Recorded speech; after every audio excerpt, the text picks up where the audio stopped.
आज बात करते हैं सुप्रीम कोर्ट के एक ऐसे फैसले की जो भारत के एक सबसे जरूरी इकोलॉजिकल हॉटस्पॉट मतलब अरावली रेंज के भविष्य को तय करेगा। जी हाँ, हम बात कर रहे हैं अरावली रेंज की। सोचिए, ये सिर्फ पहाड़ नहीं है, ये तो धरती की सबसे पुरानी जियोलॉजिकल फीचर्स में से एक हैं। मतलब अरबों साल से ये यहीं खड़ी हैं, हर बदलते मौसम और वक्त की गवाह। पर सोचिए, क्या हो अगर हम इसी बात पर सहमत न हो पाएं कि ये इतनी पुरानी, इतनी जरूरी धरोहर आखिर शुरू कहां से होती है और खत्म कहां। सुनने में शायद ये छोटी बात लगे, लेकिन जैसा कि हम आगे देखेंगे, बस एक परिभाषा की कमी एक पूरे इकोसिस्टम को तबाह कर सकती है। तो चलिए थोड़ा गहराई में चलते हैं। सबसे पहले ये समझना जरूरी है कि आखिर अरावली सिर्फ पत्थर और चट्टान का ढेर क्यों नहीं है। क्यों ये पूरे नॉर्थ इंडिया के लिए एक लाइफलाइन है। सिर्फ एक पहाड़ों की लाइन मत समझिए इसे, ये तो एक बहुत बड़ी हरी दीवार है जो थार के रेगिस्तान को पूरब की तरफ बढ़ने से रोकती है। और ये कोई वीरान जगह नहीं है, यहाँ 22 वाइल्ड लाइफ सैंक्चुरीज और 4 टाइगर रिजर्व्स हैं। मतलब बाघों से लेकर न जाने कितने ही जानवरों का घर है ये। ऊपर से नॉर्थ इंडिया के लिए पानी और मौसम दोनों के लिए ये बेहद जरूरी है। तो ये सिर्फ हमारा नेशनल ट्रेजर नहीं, बल्कि यूनाइटेड नेशंस के तहत भारत की एक कानूनी जिम्मेदारी भी बन जाती है। तो अब आते हैं उस असली मुद्दे पर जिसकी वजह से सुप्रीम कोर्ट को बीच में आना पड़ा। देखिए, चिंता की बात यह थी कि कंट्रोल के बिना हो रहा माइनिंग इस पूरी रेंज को धीरे धीरे खत्म कर रहा था। लेकिन इसकी जड़ में एक बहुत ही अजीब प्रॉब्लम थी। राज्यों के बीच में इस बात पर कोई आम राय ही नहीं थी कि भाई कानूनी तौर पर अरावली पहाड़ी किसे कहेंगे। सोचिए, हरियाणा के पास तो कोई साफ परिभाषा ही नहीं थी और राजस्थान अपनी अलग परिभाषा लेकर चल रहा था। अब इस कानूनी कंफ्यूजन का नतीजा क्या हुआ?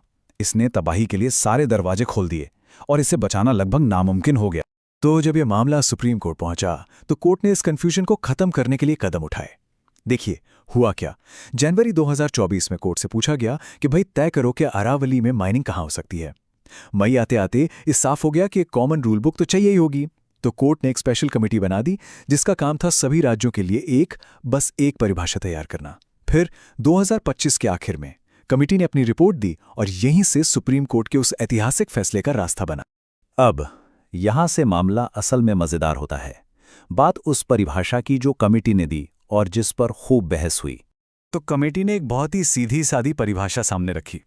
उन्होंने कहा कि अरावली के जिलों में कोई भी जमीन का हिस्सा जो अपने आसपास की जमीन से 100 मीटर या उससे ज्यादा ऊंचा हो, उसे अरावली पहाड़ी माना जाएगा। सिंपल। लेकिन यहीं पर एक बहुत बड़ी खतरे की घंटी बजी। जो एमिकस क्यूरी थे, मतलब कोर्ट के मित्र, उन्होंने कहा कि ये सीधी सी परिभाषा एक बड़ी मुसीबत बन सकती है। उनका तर्क था कि इसका मतलब तो ये हुआ कि 100 मीटर से कम ऊंचाई वाली सारी पहाड़ियां माइनिंग के लिए खुल जाएंगी और इससे अरावली की पूरी रेंज टूट जाएगी, उसकी अखंडता ही खत्म हो जाएगी। मतलब ये बहुत ही सीरियस कंसर्न था। तो अब सवाल यह था कि कोर्ट इस दुविधा से कैसे निपटेगा। एक तरफ डेवलपमेंट, दूसरी तरफ पर्यावरण, संतुलन कैसे बनेगा। तो कोर्ट ने क्या किया, उन्होंने परिभाषा को सीधे सीधे हां या ना कहने के बजाय एक बहुत ही समझदारी भरा रास्ता निकाला। कोर्ट को इसका हल एक पहले से मौजूद सिस्टम में मिला जिसका नाम है management plan for sustainable mining, या शॉर्ट में कहें तो MPSM। अब ये क्या है? इसे आप एक डिटेल्ड इकोलॉजिकल ब्लूप्रिंट समझिए। मतलब कोई भी काम शुरू करने से पहले ये पक्का किया जाए कि उस जगह की पर्यावरण संबंधी सेहत का पूरा असेसमेंट हो गया है। तो कोर्ट का फाइनल ऑर्डर क्या था? उन्होंने एक बहुत ही स्मार्ट 4 स्टेप वाला आदेश दिया। स्टेप 1, उन्होंने 100 मीटर वाली परिभाषा को एक स्टार्टिंग पॉइंट के तौर पर मान लिया, लेकिन ध्यान दीजिए, सिर्फ एक स्टार्टिंग पॉइंट। स्टेप 2, जो सबसे जरूरी था, जो भी सबसे नाजुक इलाके थे वहां माइनिंग पर फौरन रोक लगा दी। स्टेप 3, उन्होंने पूरी रेंज के लिए कॉम्प्रिहेंसिव MPSM बनाने का ऑर्डर दिया, मतलब एक पूरा मास्टर प्लान। और स्टेप 4, जब तक ये मास्टर प्लान बनकर तैयार और अप्रूव नहीं हो जाता, तब तक कोई नया माइनिंग लीज नहीं दिया जाएगा। यानी एक तरह से सब कुछ होल्ड पर। तो ठीक है, फैसला आ गया, पर अब जमीन पर इसका मतलब क्या है? आगे होगा क्या? तो देखिए, इसका सीधा सीधा मतलब यह है कि फिलहाल अरावली में कोई नई माइनिंग नहीं होगी। हाँ, जो मौजूदा कानूनी माइनिंग चल रही है वो जारी रह सकती है, लेकिन अब और भी कड़े नियमों के साथ।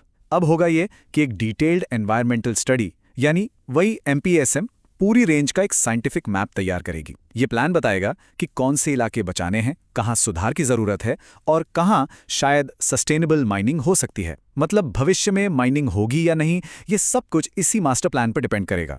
एक सवाल उठता है कि कोर्ट ने माइनिंग पर पूरी तरह से बैन क्यों नहीं लगा दिया। अच्छा सवाल है। कोर्ट ने खुद इसका कारण बताया। उन्होंने कहा कि पूरी तरह से बैन लगाने से इलीगल माइनिंग बढ़ सकती है और माफिया राज और क्रिमिनलाइजेशन को बढ़ावा मिल सकता है। तो ये एक बहुत ही प्रैक्टिकल कदम था ताकि अनजाने में इलीगल माइनिंग की एक ब्लैक मार्केट ना बन जाए। और ये सब हमें एक आखिरी और शायद सबसे बड़े सवाल पर लाकर छोड़ देता है। क्या सिर्फ कागज पर बना एक प्लान एक इतनी पुरानी पर्वत श्रृंखला को असल दुनिया के दबावों से बचा पाएगा?